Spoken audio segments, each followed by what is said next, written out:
ഇന്ന് നിങ്ങൾക്ക് നൽകുന്ന ഈ ഒരു സന്ദേശം ഉറപ്പായിട്ടും നിങ്ങൾ അറിഞ്ഞിരിക്കേണ്ടതാണ്.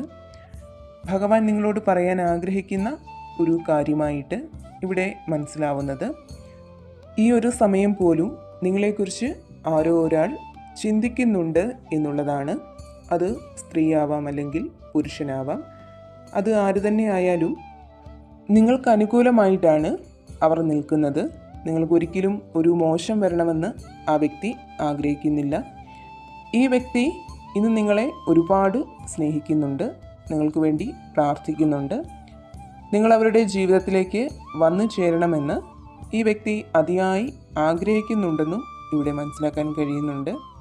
മുമ്പ് നിങ്ങളും ഈ വ്യക്തിയും തമ്മിൽ നല്ലൊരു ബന്ധം നിലനിന്നിരിക്കാം. എന്നാൽ ഇപ്പോൾ അങ്ങനെയല്ല. നിങ്ങളുമായി അവർക്ക് ഒരു രീതിയിലുമുള്ള ഒരു സഹകരണമില്ല.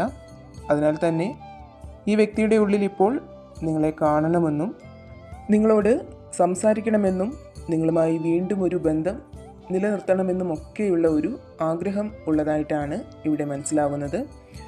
അവർ നിങ്ങളെക്കുറിച്ച് ഓർത്തിപ്പോൾ പശ്ചാത്തപിക്കുന്നുണ്ട്. ഒരുപക്ഷെ അവർ നിങ്ങളോട് എന്തെങ്കിലും രീതിയിലുള്ള തെറ്റുകൾ ചെയ്തിട്ടുണ്ടാവാം. എന്നാൽ അതിനൊക്കെ പ്രായശ്ചിത്തം ചെയ്യണമെന്നും നിങ്ങളോട് മാപ്പ് ചോദിക്കണമെന്നുമൊക്കെ ഈ വ്യക്തി ഇപ്പോൾ ആഗ്രഹിക്കുന്നുണ്ട്.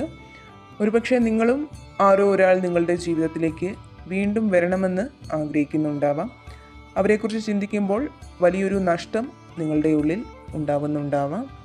ഭഗവാൻ നിങ്ങൾക്ക് നൽകുന്ന ഈ ഒരു സന്ദേശം നിങ്ങൾക്ക് കിട്ടിയിട്ടുണ്ടെങ്കിൽ തീർച്ചയായിട്ടും നിങ്ങൾ മനസ്സിലാക്കുക, നിങ്ങൾ കാത്തിരിക്കുന്ന ആ ഒരു വ്യക്തി നിങ്ങളെക്കുറിച്ച് ചിന്തിക്കുന്നുണ്ട്.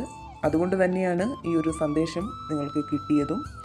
ഇവിടെ ഭഗവാൻ നിങ്ങളോട് പറയാൻ ആഗ്രഹിക്കുന്ന ഒരു കാര്യം, നിങ്ങളുടെ ജീവിതത്തിലേക്ക് വൈകാതെ തന്നെ ഒരാൾ വന്നു ചേരുന്നതാണ്.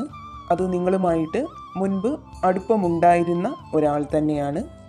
അവർ നിങ്ങളെക്കുറിച്ചിപ്പോൾ നിരന്തരമായിട്ട് ചിന്തിക്കുന്നുണ്ട്, നിങ്ങളെ സ്നേഹിക്കുന്നുണ്ട്, നിങ്ങളുമായി ഒന്നിക്കണമെന്ന് പ്രാർത്ഥിക്കുന്നുണ്ട്.